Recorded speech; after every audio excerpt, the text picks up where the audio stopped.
Здравейте от Тоджи Темпъл в Киото, Япония. Сградата е на 5 етажа. Много масивно дърво. Изключително интересна архитектурна конструкция. Вътре е забранено да се снима, да се свети с фенерче, да се пали огън, да се пуши, да се правят смешки или да се шегува някой. Общо взето правилата тук са доста стриктни.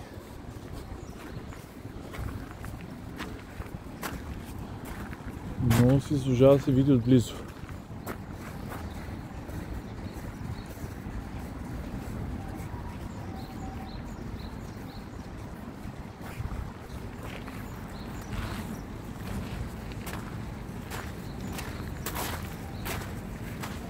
Сега ще направим разходка от другите сгради.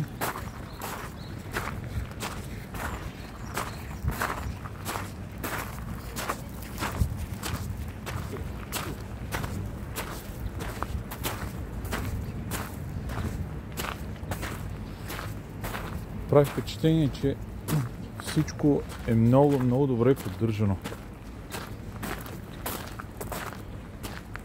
Изключително чисто, подредено, тихо, спокойно, но постоянно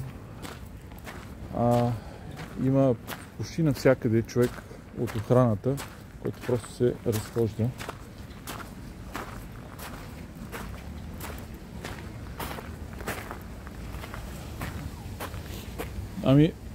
За тази сграда просто може да се каже, вау!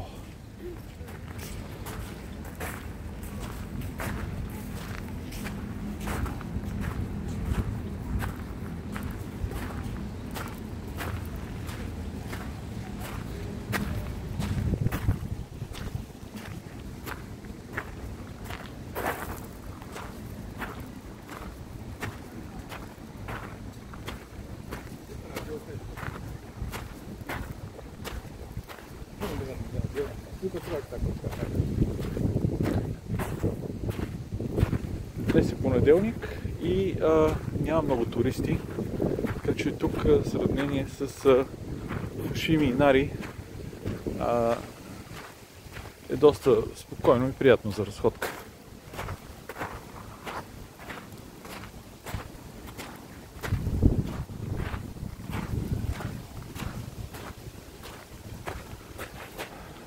Архитектурата е просто величествена.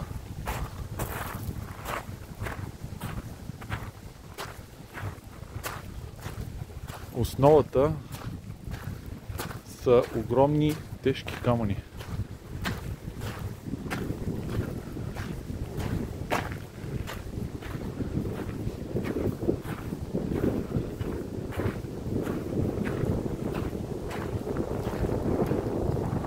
Това, което прочетох в брошурата е, че някои от сградите са били разрушавани с годините в течение на времето, но са построени отново.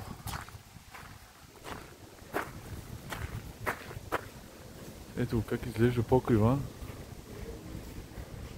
Доста впечатляващо.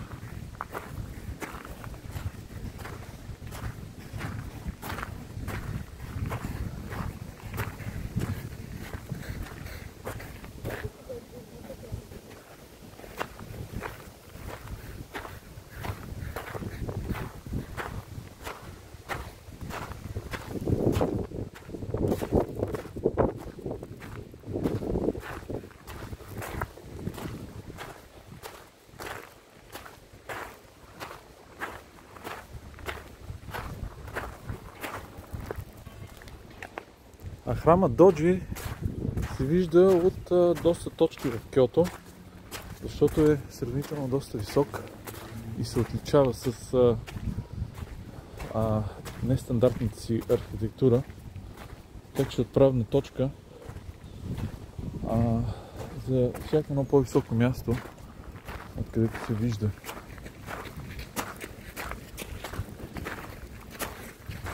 Това е градината.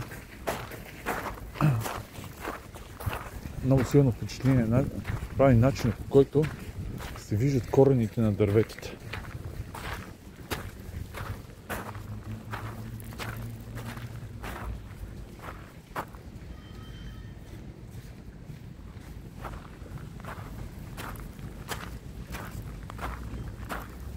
Ето как клоните тук са хванати допълнително и са стабилизирани.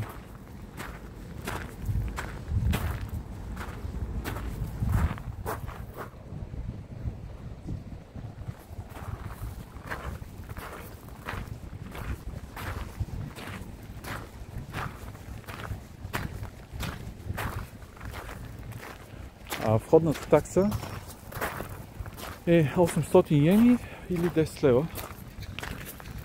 Ето как е натворено дървото.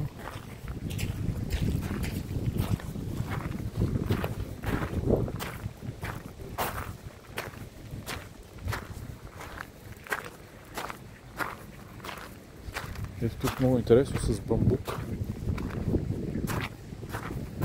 Са укрепени клоновете, за да стоят в това изправено състояние.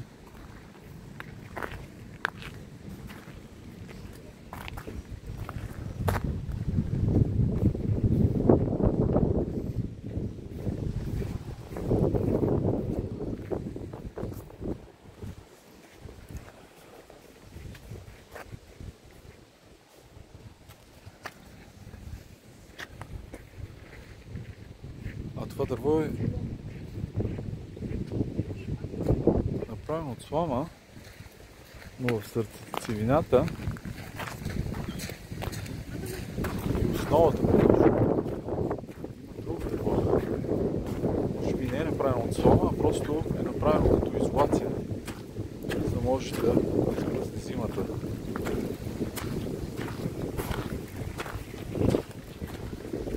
Няма описание на английски.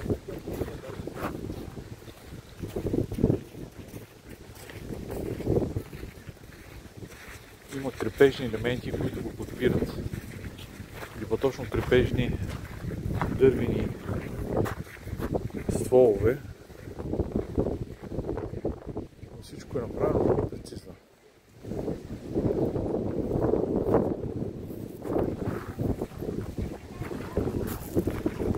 Отиваме да си вземем нещо топло за пиене и тръгваме.